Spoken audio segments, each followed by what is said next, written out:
जी हां दोस्तों, आखिरकार वही होने लगा जिस बात का डर केंद्र के मोदी शाह की सरकार को था। आखिर राहुल गांधी की एक अपील कैसे रंग ले आई और पूरे देश में 11 राज्यों में लाखों जनता सड़क पर उतर पड़ी। आखिर क्यों मोदी सरकार को अभी तक जो सोनम वांगचुक का नाम नहीं सुनना चाहते थे, मगर उस सरकार ने अपने मंत्री को वांगचुक से मिलने भेज दिया। लेकिन इन तमाम चीजों के बीच में बॉलीवुड के महान एक्टर नसीरुद्दीन शाह और दूसरे एक्टर्स ने किस तौर पर केंद्र की मोदी सरकार के लिए कैसे जाहिल रहनुमा गुंडे वाली सरकार सरेआम आकर कहना शुरू कर दिया वीडियो जारी करके। दोस्तों, विस्तार से आपको सब कुछ बताते हैं, क्योंकि देश की राजनीति जिस मोड़ पर है, बीते 12 वर्षों में केंद्र की मोदी सरकार के सामने ऐसी कठिनाई कभी नहीं आई थी। इसीलिए हमने लिखा कि केंद्र सरकार के हाथ से फिसल गई पूरी की पूरी स्थिति। राहुल और अभिजीत और वांगचुक के पीछे पूरा देश आ गया। दोस्तों, रात 2 बजे के बाद अचानक जंतर मंतर पर छात्रों के साथ में अपना विरोध दर्ज कराने सरकार के खिलाफ में छात्रों के खिलाफ लाठीचार्ज और बल का प्रयोग करने की वजह से राहुल को घसीटने के कारण ममता बनर्जी ने अपनी सांसद महुआ मोइत्रा को जंतर मंतर भेज दिया। उद्धव ठाकरे खुद चल करके जंतर मंतर आकर के पहुंच गए। संसद के भीतर गांधी जी की प्रतिमा के नीचे चंद्रशेखर आजाद धरने पर बैठे हैं, बारिश हो, धूप हो, आंधी हो, कुछ भी हो। मगर दोस्तों, मैं एक एक करके आपको बताऊंगा कि आज संसद में इस वक्त चल क्या रहा है। लेकिन इन तमाम चीजों के बीच में कैसे सरकार और क्रूर होती जा रही है। पूरे देश में पटना से लेकर दक्षिण भारत से लेकर उत्तर भारत से लेकर महाराष्ट्र से लेकर किस तरीके से लोग सड़कों पर हैं। छात्रों के खिलाफ पुलिस ने एफआईआर दर्ज करनी शुरू कर दी है, नोटिसें भेज रही है ये सरकार और ये पुलिस। लेकिन दोस्तों, इस बीच में बॉलीवुड के एक एक्टर की एक कविता आपको सुनवा देते हैं। दिल चीरने वाली एक कविता है जिसको उन्होंने जिस अंदाज में पढ़ा है मोदी सरकार के लिए कि नींद कैसे आई होगी मिस्टर मोदी और शाह छात्रों पर, निर्दोषों पर लाठियां भजवाकर। दोस्तों, उन्होंने इस कविता में मोदी शाह को चेतावनी दी है। सुनिए जरा उनके अंदाज में पूरे देश को झकझोरने वाली, सोई ही सरकार को जगाने वाली कविता है। पुलिस सिपाही लाठी वाले, क्या घर जाकर तू रोया कल? रे पुलिस सिपाही लाठी वाले, क्या घर जाकर तू रोया कल? रे सांसद मेरी संसद वाले, क्या घर जाकर सो पाया कल? मैं कल रोया खून के आंसू, ना मैं सोया किसको कोसूं? बच्ची मेरी नींद में चीखी, सपने में उसने लाठी देखी। रे सिपाही लाठी, पुलिस सिपाही लाठी वाले, क्या घर जाकर तू रोया कल? रे सांसद मेरी संसद वाले, क्या घर जाकर सो पाया कल? आंखों में आंसू सबके लिए, मुझे चाहिए वो सरकार। हाथ कपकपाते सबके लिए, मुझे चाहिए वो सरकार। मैं तो सीमा के अंदर हूं, झप्पी क्यों है सीमा पार? सबके लिए आंखों में आंसू, मुझे चाहिए वो सरकार। रे सांसद मेरी संसद वाले, क्या घर जाकर सो पाया कल?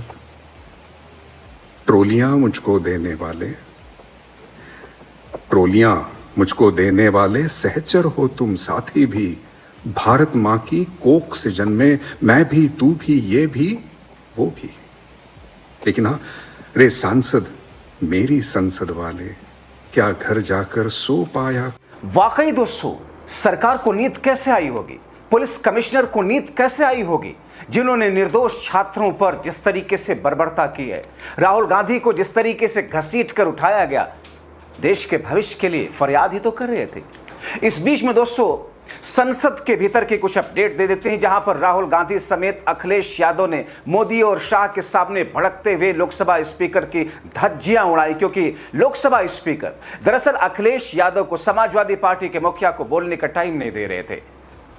अखिलेश यादव ने कहा कि यह मुद्दा देश का है, छात्रों का है, किसी पार्टी विशेष का नहीं है, किसी सरकार का नहीं है, नौजवानों का है। चेतावनी दी, अगर छात्रों की बात नहीं सुनी जाएगी तो फिर जो देश जागा है इस सरकार को उखाड़ फेंकेगा। मिस्टर स्पीकर, आप तब क्या करेंगे? अखिलेश ने धर्मेंद्र प्रधान के इस्तीफे की मांग करते हुए कहा, इस्तीफा तो हम लेकर के रहेंगे। जिस तरीके से दुर्व्यवहार हुआ उसका बदला होगा। उनके हाथ तोड़े गए, कपड़े फाड़े गए, लड़कियों के, मासूम बच्चियों के कपड़े फाड़े गए, जिस तरीके से पुलिस कर्मियों ने वर्दी और सादी वर्दी में डंडों से, जिस तरीके से लड़कियों के प्राइवेट पार्ट पर मारा है, हाथ फेरा है, इन सब का हिसाब होगा। सिर फोड़े गए। विपक्ष मजबूरी में प्रधानमंत्री के आवास के बाहर जाकर के फरियाद कर रहा था, मगर सरकार ने क्या कराया? कांग्रेस पार्टी ने लोकसभा के अंदर विपक्ष की मांग को स्पष्ट करते हुए कहा, धर्मेंद्र प्रधान का इस्तीफा, इससे नीचे बिल्कुल कुछ मंजूर नहीं। राहुल गांधी समेत अन्य विपक्षी सांसद काले कपड़े पहन करके संसद पहुंचे। 20 जुलाई से लेकर के 21 जुलाई की देर रात, बल्कि मैं ये कहूंगा कि रात 3 बजे तक जिस तरीके से बर्बरता की है सरकार और पुलिस ने, उसका हिसाब होगा। और इसी बीच में दोस्तों, बॉलीवुड के महान एक्टर नसीरुद्दीन शाह ने मोदी शाह के लिए जिन शब्दों का प्रयोग किया है, यह सरकार का रवैया तो ऐसा कि ऐसा कोई विपक्ष का नेता किया होता तो अब तक उन्हें जेल में डाल चुकी होती। वो जाहिल रहनुमा कहते हैं, कायर सरकार कहते हैं, कायर लीडर, गुंडे लीडर कह रहे हैं। बयान जारी करके, बाकायदा वीडियो जारी करके नसीरुद्दीन शाह ने पूरे देश को चौंका दिया। और इसीलिए राहुल गांधी का आह्वान, अभिजीत दीपके, सोनम वांगचुक का अनशन प्रदर्शन पूरे देश को झकझोर रहा है। और ऐसे में नसीरुद्दीन शाह का वीडियो आग में घी का काम कर रहा है। आदाब, नमस्कार। मैं नसीरुद्दीन शाह 2 बातें अर्ज करना चाहता हूं आप सबसे। पहली बात तो ये कि अगर एक जाहिल इस मुल्क की रहनुमाई करे तो उसका दिल यही चाहेगा कि पूरा मुल्क उसी की तरह जाहिल, ना समझ, ना काबिल और बेरहम बने। अभिनय के 2 अलग अलग कोर्स राष्ट्रीय नाट्य विद्यालय और पूना फिल्म इंस्टीट्यूट में पूरे करने के बावजूद मैंने अभिनय के बारे में सबसे ज्यादा जो सीखा है वो उन बच्चों से, उन तालिब इल्म से जिन्हें सिखाने की कोशिश मैंने की है। मेरी पूरी हमदर्दी उनके साथ है। मैं उन्हें हजार हजार हर सांस के साथ दुआएं देता हूं और हर टीचर्स डे पर उन्हें सलाम करता हूं। इस वक्त मेरा दिल भी भरा हुआ है और मैं गुस्से से खौल भी रहा हूं ये देखकर कि हमारे इन बच्चों के साथ किस तरह जुल्म का बर्ताव किया जा रहा है उन गुंडों के हाथों, जो मुझे अमेरिका के आइस एजेंट्स की याद दिलाते हैं, मुंह पे नकाब लगाए हुए, हाथ में डंडा लिए हुए।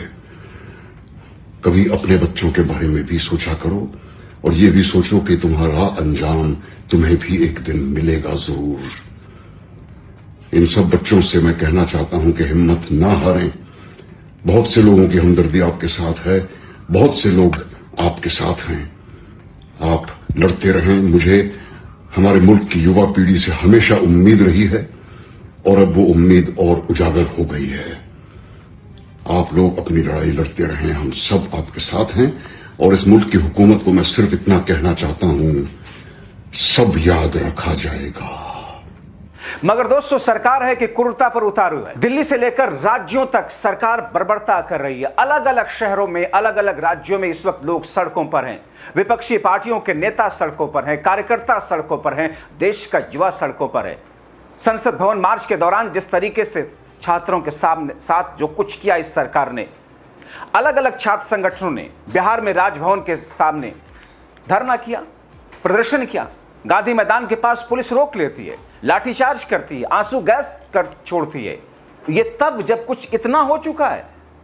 छात्रों पर पुलिस द्वारा भयंकर लाठीचार्ज के खिलाफ सुप्रीम कोर्ट में भी मामला पहुंचा, मगर बड़ी उदासीनता और बड़ी, मैं कहूंगा दोस्तों, हैरानगी है इस बात पर कि ना हाई कोर्ट एंटरटेन कर रहा, ना ही सुप्रीम कोर्ट। इसलिए जो लोग सवाल उठाते हैं, क्या अदालतों पर दबाव है? अब दोस्तों, ऐसी स्थिति में इस सरकार की तानाशाही की हद देखिए। सरकार छात्रों के खिलाफ केस कर रही है।